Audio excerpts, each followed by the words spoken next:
research fellows, one of the senior research security auditors at Oak Security. I'm gonna introduce you here and give the listeners a bit about your background. So he is first a doctor, and we're going to dive into that in just a bit. He is an ex-central banker, but we won't hold that against him. There are some pros and cons. And he has an education in scientific computing and econometrics. He's been with Oak Security for the last 3 years. And at Landside, we just finished an Oak audit, and we're living to tell the story. And we were very honored to work with the team. And after we worked with them, I wanted to bring them on to discuss their brain damage that they've had over the last few years, auditing all of our horrible mistakes. So Doc, welcome to Layer 1 season. I'd love to learn about the brain damage. Hey, great to be on board. Yeah, there's a lot of brain damage, a lot of very beautiful insights as well. So like obviously always good and bad sides, but yeah, I hope it's been going pretty well for you guys. I wasn't part of the audit, I have to say that, so I can't comment much on it. Yeah, but happy to work together.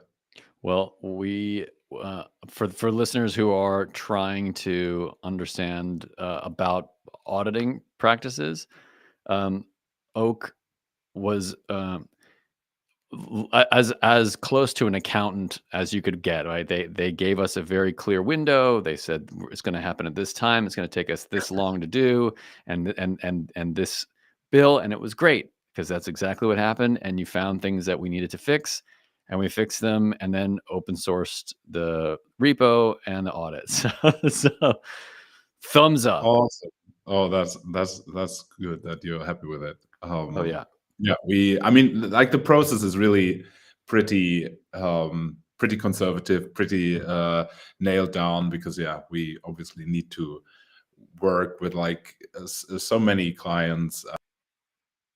We try to time box it as much as possible. You did a great job.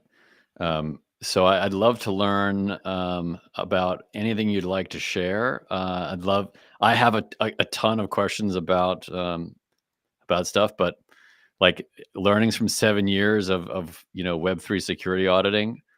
It's like every other day I read about a hack, like every other day. Yeah, it's really a funny thing, right? Because like we came up with this blockchain technology, living on elliptic curves, quantum secure cryptography. However, then there's something on Rect leaderboard, or there is another exploit coming up, and you think like, hey, when wasn't this meant to be secure? And then you recognize, well, maybe not that much. Like I think like the thing is that like blockchain technology is just another layer of infrastructure on already existing infrastructure. So what you have is basically all the exploits that you usually have, but then on top of it, you have smart contract risks, you have like key management risks, and you have the user, right, who has like a totally different positions in blockchains. Like usually users don't have privileges, and here they are in charge of everything. We gave them a lot of responsibility, and usually they mess it up. Well, like what happens in the small happens in the large, and like the 2016 hack in the DAO hack, that was like the first act, right? Oh, totally. No, we totally didn't mean that. Let me just roll it back. Yeah, that's the thing as well, because there's like such a big social layer. I think like, which is now pretty much like in the early years of blockchain, there was like this I would say rejection of the social layer, or this trust layer that is there, and that basically if something on like a blockchain level happens, you could just form a consensus and say, we don't want that, we just update it and whatever. So there's this as well. Wow. Well, yeah, happy if you want to do a presentation, what we've been doing is people come on and kind of go through it, and I rudely interrupt them and ask questions about it. Yeah, so like I think like the craziest thing about blockchain is really just that you develop smart contracts, and these are kind of a piece of financial software. But the way that the blockchain ecosystem works is that basically everybody builds things really fast. We love rapid prototyping. Like there are a lot of startups competing. So you build this financial software with this mentality of, well, whatever, things can go wrong. It's all just a test. But you're eventually playing with users funds, right? So things that really happen is that like smart contracts get deployed on, let's say, a Tuesday evening. Half $1 billion lands in this contract next day, and then a bug is discovered late in the evening. Price collapses, everything, yeah, just completely goes wild, and the price collapses, and the whole protocol is wrecked. I think like the biggest exploit is currently on Rec leaderboard is the Ronin exploit, which is like 600 million or something. And the thing there was not a hack; it was just a key management issue, right? Some of the validators' keys got compromised.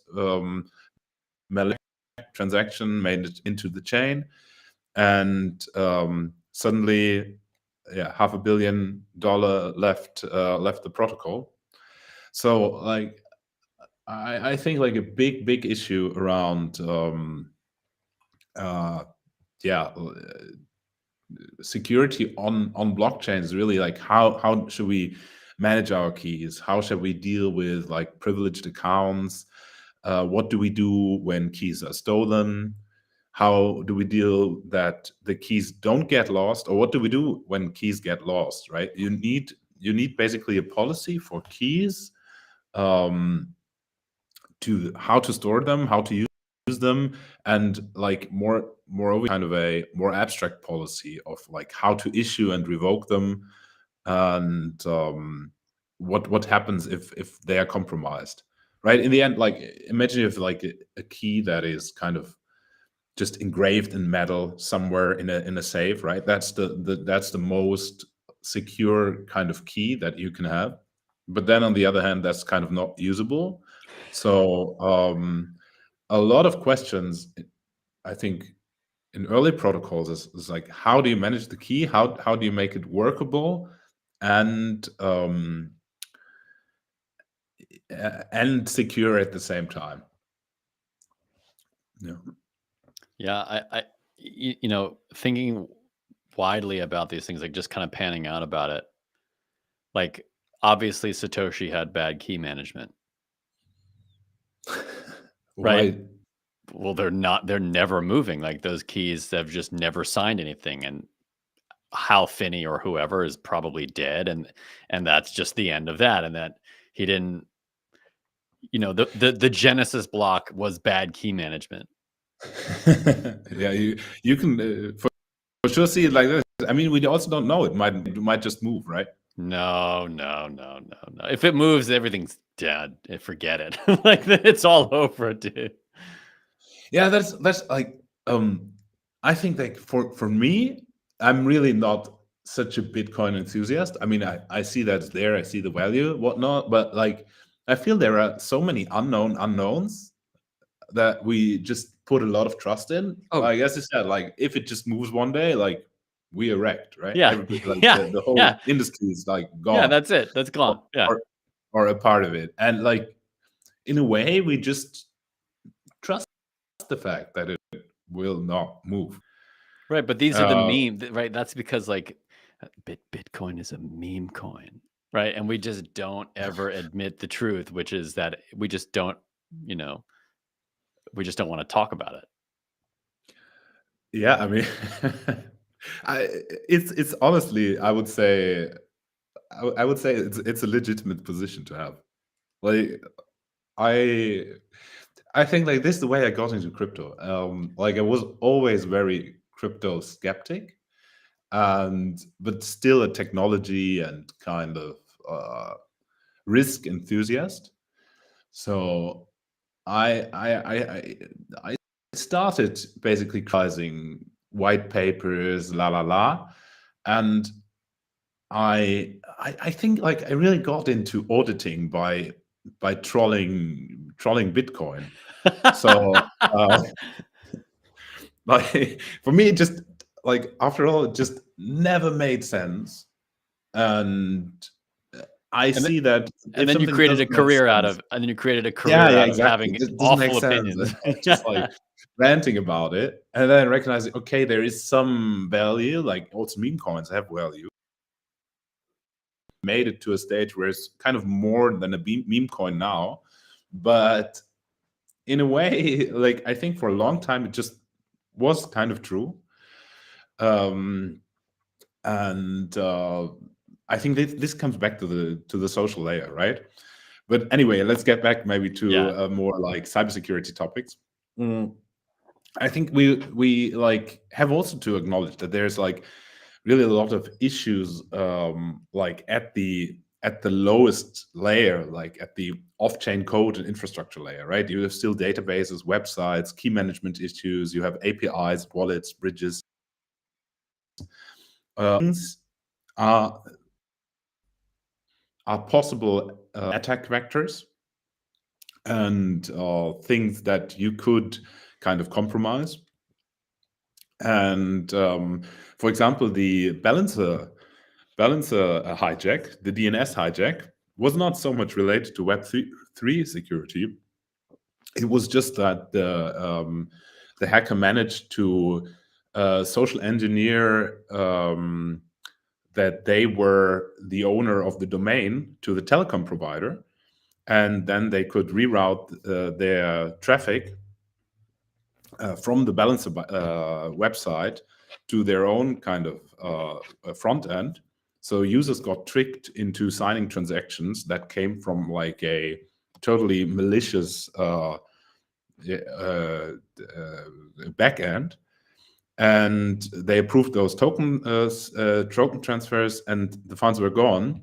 And in the end, the team detected it relatively quickly, and there was no kind of high value exploit, but still, like who gets blamed for that is unfortunately not the DNS provider. It is most likely the balancer, or balancer has at least the brand damage. Yeah.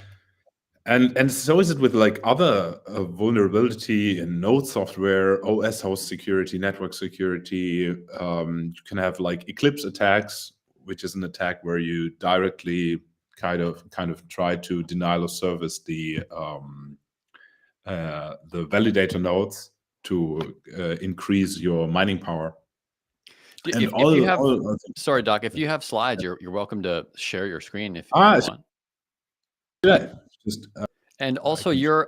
maybe it's just my internet, but your internet's a little laggy. I don't know if you have another Wi-Fi or if you can plug in. I can try to switch.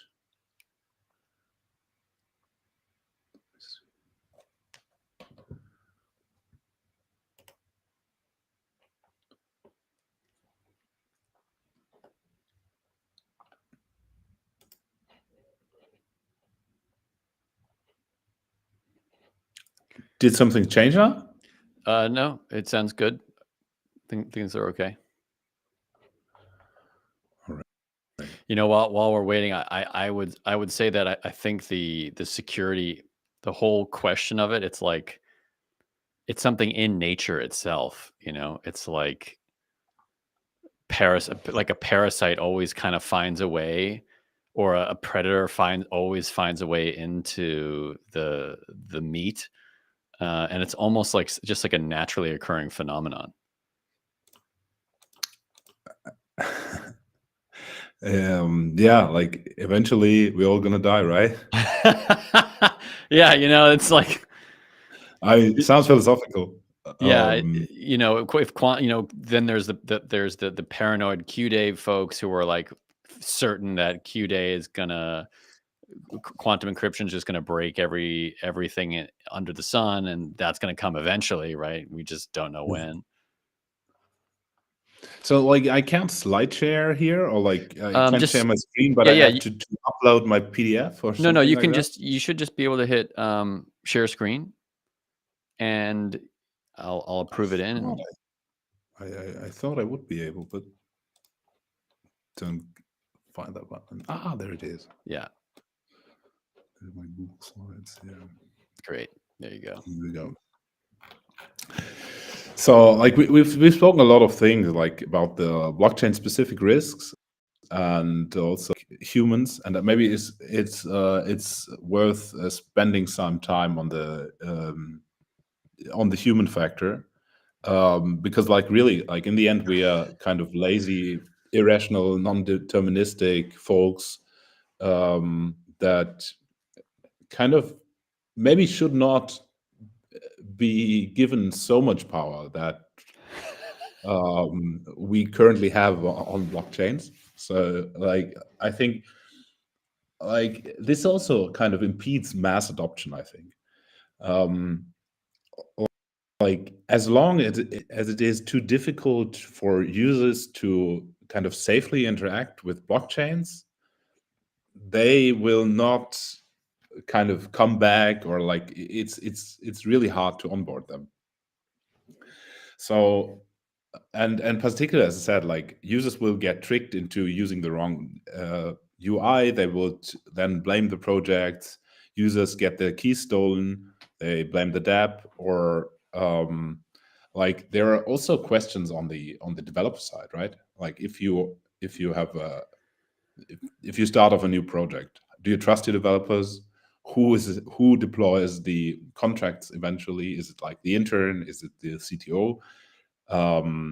What's the relation of like the CTO and all the other team members?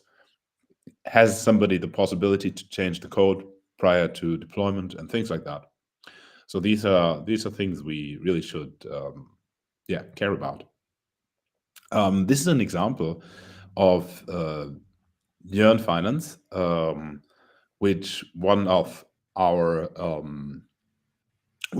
auditors encountered actually themselves. They were not falling for it, but like you can see like pretty convincing front ends like this, of like, protocols, and then they just ask you, hey, enter your 12-word phrase to connect your wallet.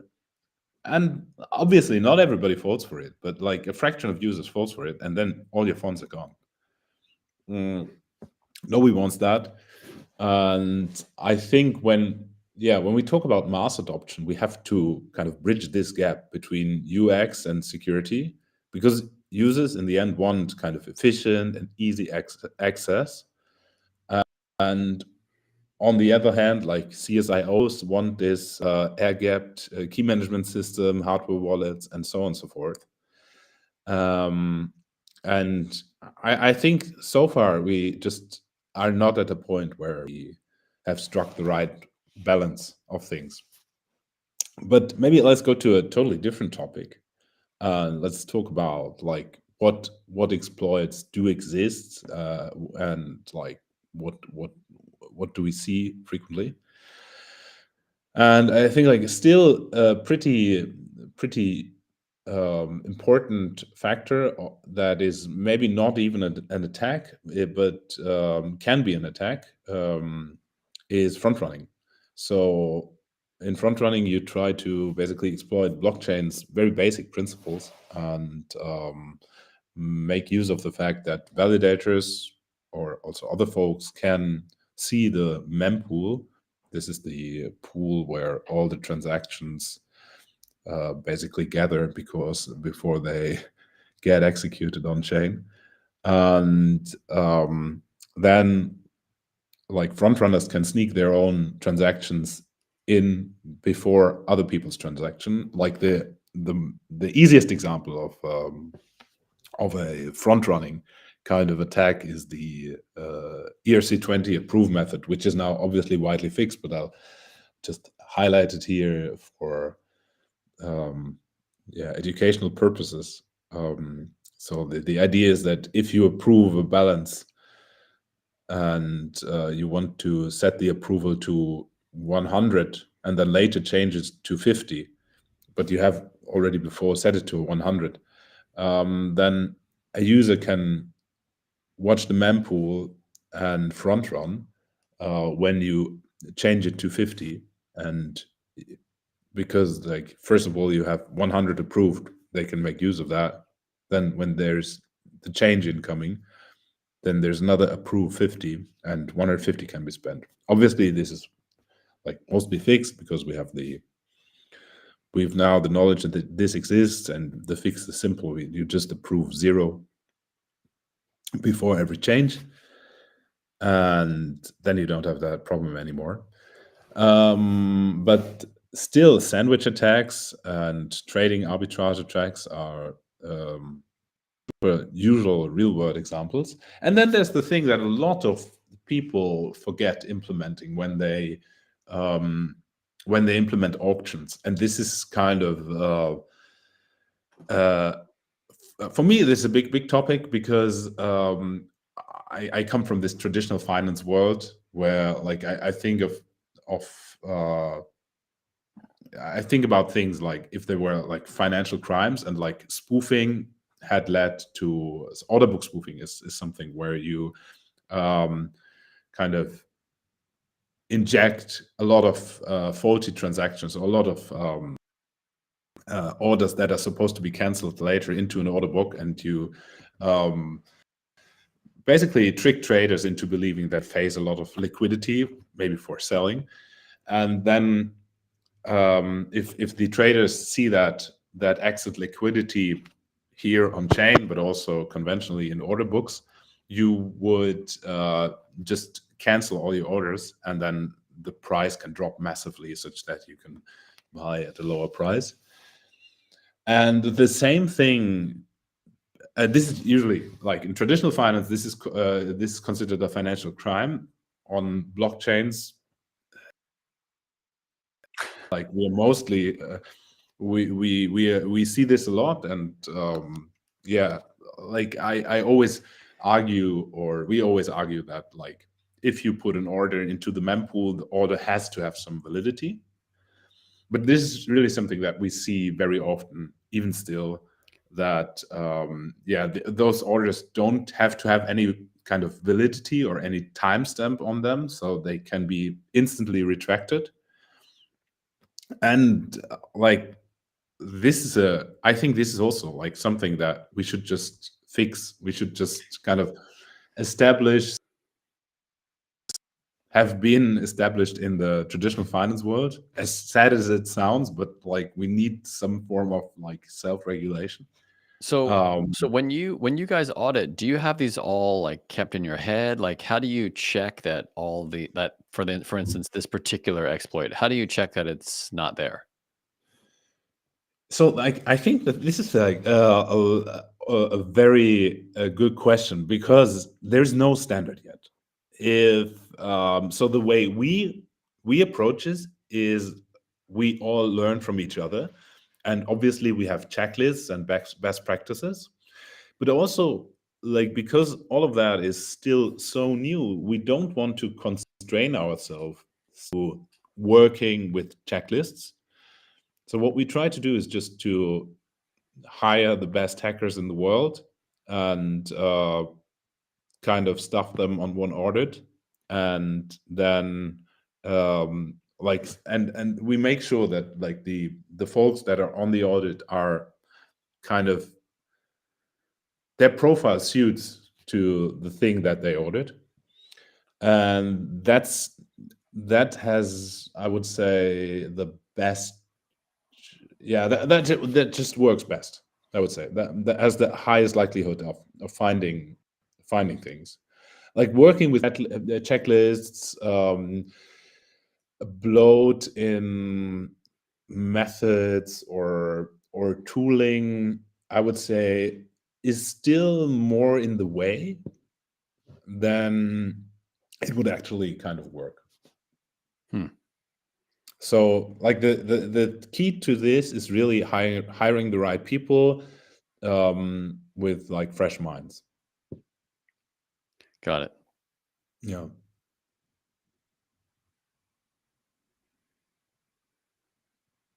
Mm. Like have you heard of the Viper incident? The what? Viper incident. Um, So no, Viper, was this the early code language that it had a yeah, Viper exactly, exploit was in exactly. like 2015 or 2017 or something? Yeah, there's this as well, right? So like there's not only that your code can be exploited, but like you might be developing in a language that is per se exploitable. So Viper is this a programming language or framework built on top of Python. Yeah. And you were supposed to really easy and safe contracts with it. But then it turned out that the reentrancy guard that they kind of engraved in the protocol just did not work properly. And so things that were coded up in Viper were kind of all vulnerable to reentrancy attacks, which is kind of a huge issue because you never would think that, wait, the programming language that I'm developing in is itself not safe. So this is the Um, piece here. Like, what's your opinion on the move language? Like, is it subject to the same piece, even though it has formal verification? so I would say, like, I'm very Move enthusiastic. So I think Move is a very great language.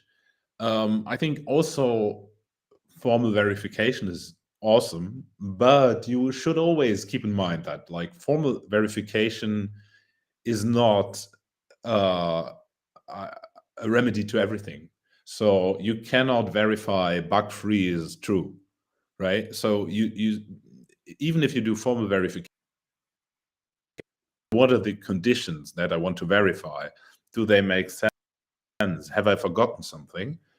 And so you end up in a situation where you even again or still again have to think about the things that you want to verify and check. So it obviously is better than doing nothing, but you still are in the same set, or you still face the same set of problems, is like to having like to think out of the box and having to think about like where is the where is this going? Are we verifying the right things? Does the code make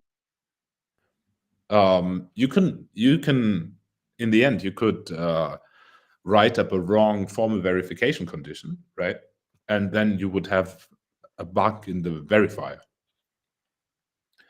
So this is what I say, like I'm enthusiastic about Move because of the UX, because of the capabilities, but I would never say we are safe because we're using Move.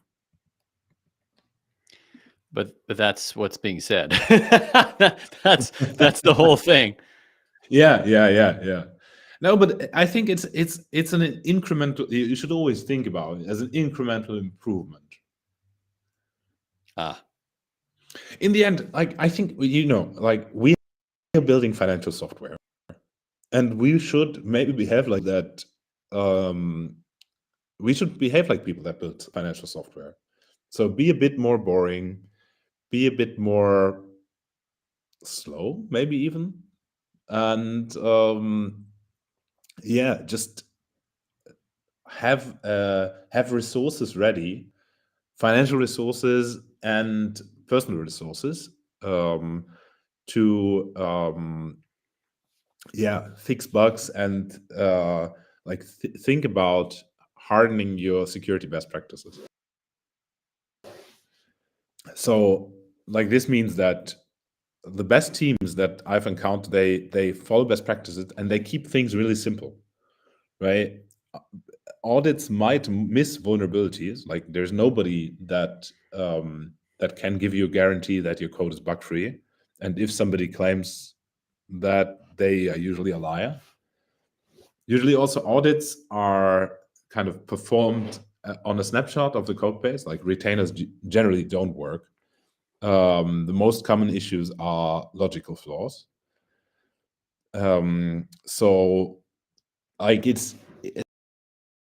sometimes you see is just wrong, or like something, like there was a kind of typo made during coding, but that's not a common issue, because like usually dev environments will just flag that. So usually it's really a thing that like the logic is wrong, and yeah, you need to think about things, not to just grind about things. So I think that's more or less what I said earlier, right? You need to slow down, domain, dedicate a relevant set of your resources to testing, and just move a bit slower, innovate incrementally. Yeah, what else can you do? Apart, like most people think like, okay, they think when it comes to security, they think about bug bounties, right? But that's here on the far right side. So bug bounties, monitoring, alerting, maybe rate limit circuit breakers, and incident response. If you're only thinking about like the emergency case, and you're thinking about so expensive program, right? So my view on bug bounties is generally they don't work, because you have to basically convert you have to convert black hats into white hats, right? You have to convert somebody who could make, I guess, millions or maybe even half of billions of dollars by hacking you, and you have to bribe them with your bug bounty program to not do that, but instead take like 100K or something. Right. And unfortunately, that is sort of what Oak is kind of doing, right? Because you guys also have to hire the best hackers, right? So, like, in some way, it's like hiring any auditing firms very similar to hiring black hats. Well, so like definitely there's a market that would say, okay, we try to hire black hats, but usually that's not what we do, or that's not what like security companies do. Like, because like I think the mindset is really different between white hats and black hats. Like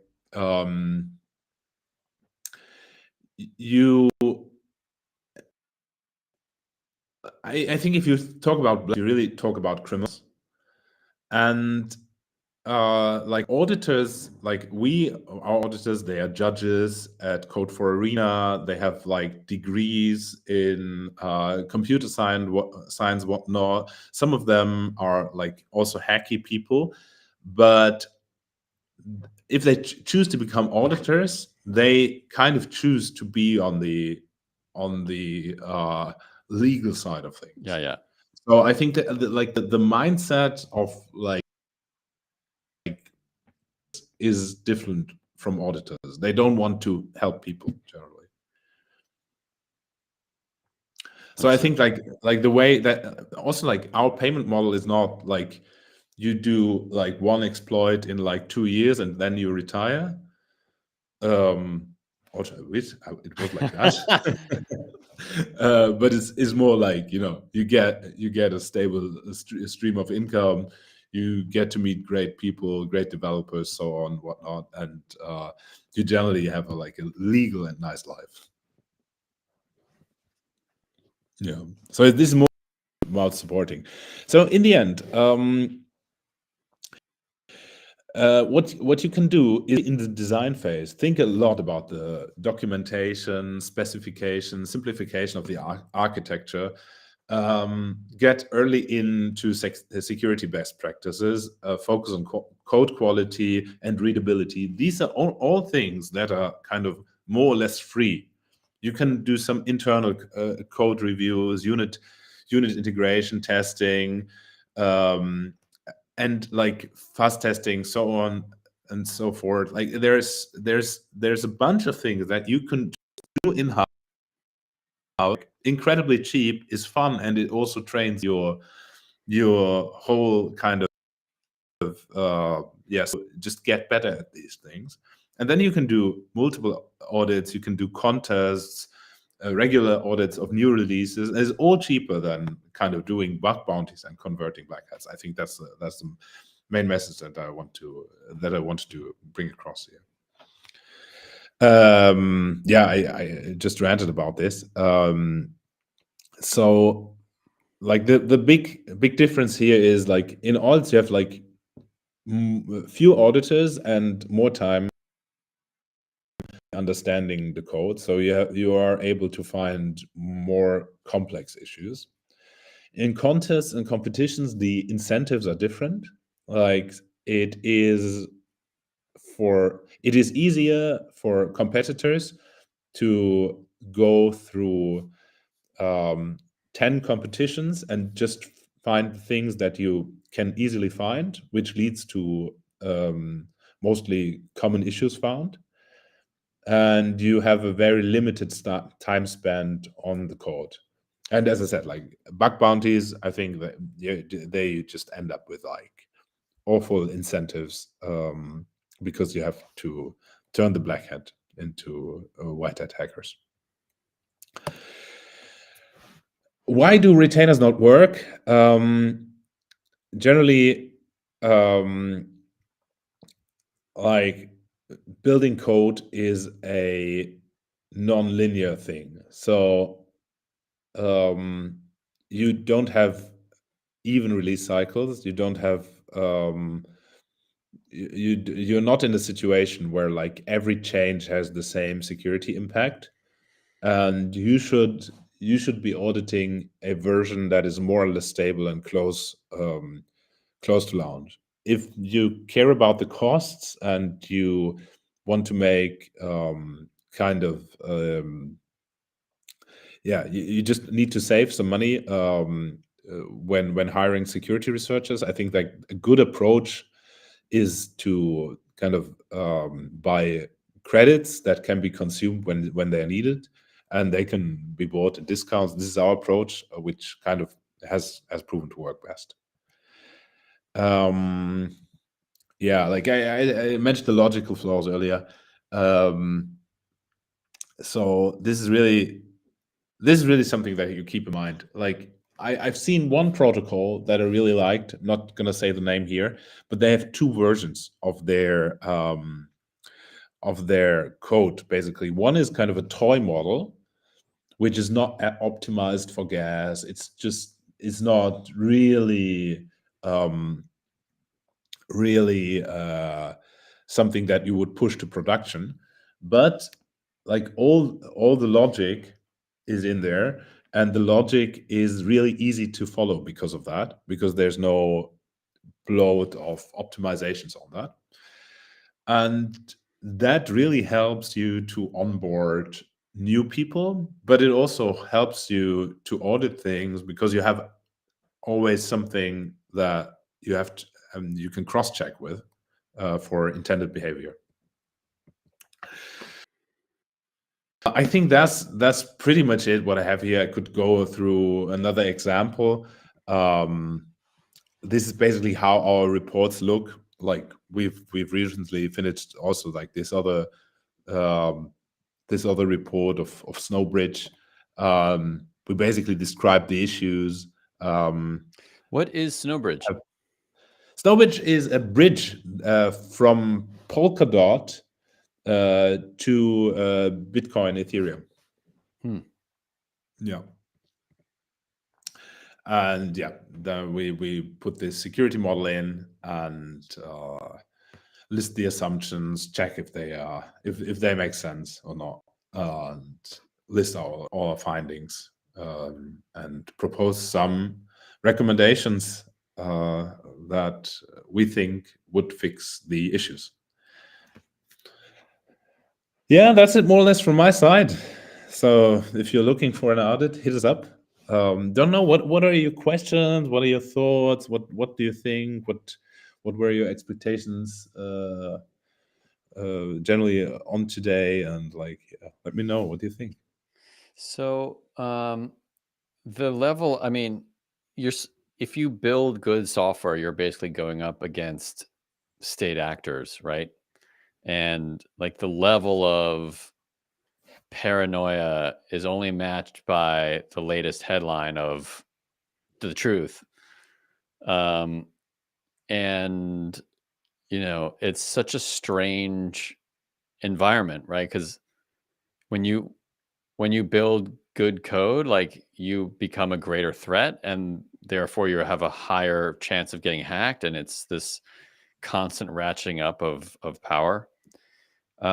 What do you recommend for people that have under $1 million that want to build a protocol safely and not get hacked? I would say build something small.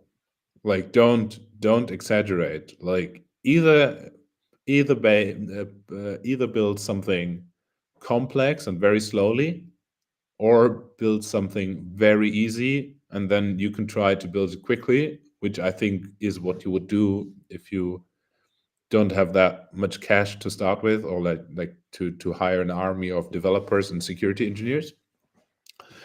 So I would say, yeah, build something in a niche.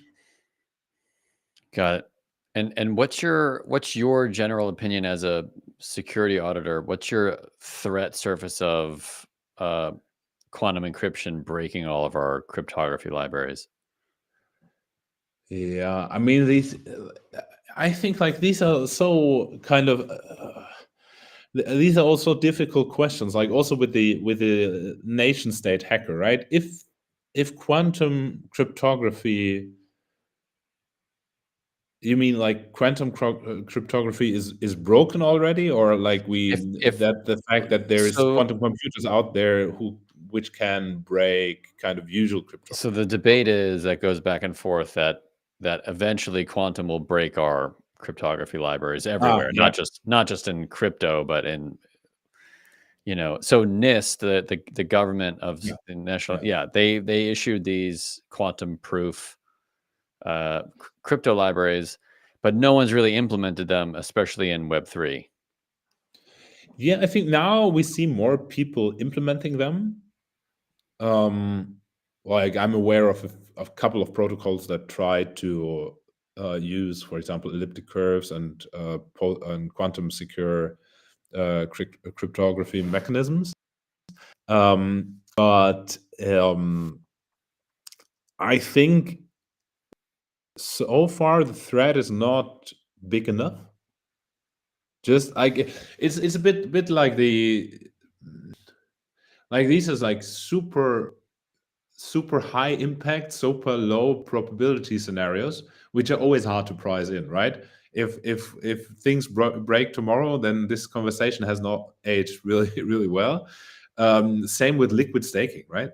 In liquid staking, there is this big economic issue that you have basically a token that could depack when validators misbehave. That means that validators could short that liquid staking token to hedge themselves against slashing, right? And if you can hedge yourself against slashing, maybe you can even make money with getting slashed on purpose. And then you would would be able to engineer this financial derivative, which could basically, on the one side, print money when you're getting slashed, but at the same time you could undermine the consensus with like malicious transaction. Well, if that happens, the whole thing does not work anymore. Same thing is true when yeah, I think like all our cryptography that we are currently using just breaks. Like, it would just be like a yeah, atomic nightmare. So I'm sure there are people that are going to just rise with a screech of horror in the comments. Um, there are teams working on quantum. We hope to be one of them at Landside. Like, we'd love to do that, but the roadmap for that is a little extensive, and selfishly, like, people want us to get to mainnet and prove adoption rather than spend time on a high risk, low probability issue. Yeah, yeah. I think that makes sense to do it like that. I mean, if quantum computing breaks everything, it's not only your problem. So don't worry about it. It's Yeah. everyone's problem, right? Um, so the other piece that I would add, for other folks, and happy to get your opinion on it, is we signed up to have a security monitoring tool with range.org. Um, and Range has been, uh, it basically allows us to prevent our protocol from doing a certain set of unlicensed activities like infinite mints and that type of thing. What's your opinion on monitoring tools? Yeah, I think that this is great. Like, I think it's awesome that companies like Range are out there and help protocols to kind of uh, get more secure. Obviously, it is one of the kind of more, like, if you think I've just shown, is one of the tools that are more on the far right side. But compare that to kind of converting black hats or something. I think like it is the best kind of in production way to prevent your protocol from having kind of its last day, um, and just turning it maybe into a bad day. So I think that's also their pitch. Yeah, also, like, really the team of Range, like, great team. Um, they I think they worked a lot with Oak as well. So yeah, I think like on-chain monitoring is really something important. If you can afford it, do it. If you don't want to implement it yourself, you can implement things like that yourself as well, just like with a bot that then just front runs transactions which seem malicious and maybe pauses the protocol or maybe even the whole consensus, um, which is kind of, again, pretty centralized, but as a kind of kickstand to yeah, get a protocol from testnet to incentivized testnet to production solution, Great. like building it yourself. I mean, in production, I think you should use some protocol like Range or And do some sort. you, I would have a user request, is do you publish that checklist somewhere on Oak Security's website? We have several checklists. I think the best way is reaching out to us and then like talking about what you need exactly. But because we don't want to kind of put one general checklist out there, do all that, like every protocol, like layer zeros, bridges, smart contracts, dexes, whatever is there should do exactly that to be secure. I think you always need to think about it a little bit. This is what I said also, like, about checklists. Like, they work, but they might be a bloat. So just reach out to us. We can send you a checklist. Great. Awesome. Well, this has been great. Jan, I hope we're in testnet now, and obviously mainnet's coming up soon. So we've been thrilled to work with you guys, and we'll probably follow your advice to the T as slowly, and we'll look forward to another re-audit and our monitoring setup. Cool. Yeah, it was awesome. Great, Doc. I Many thanks. appreciate your time. And I encourage any listener to go and check out Oak. We've had a fantastic experience with the team, and yeah, thanks for coming on board.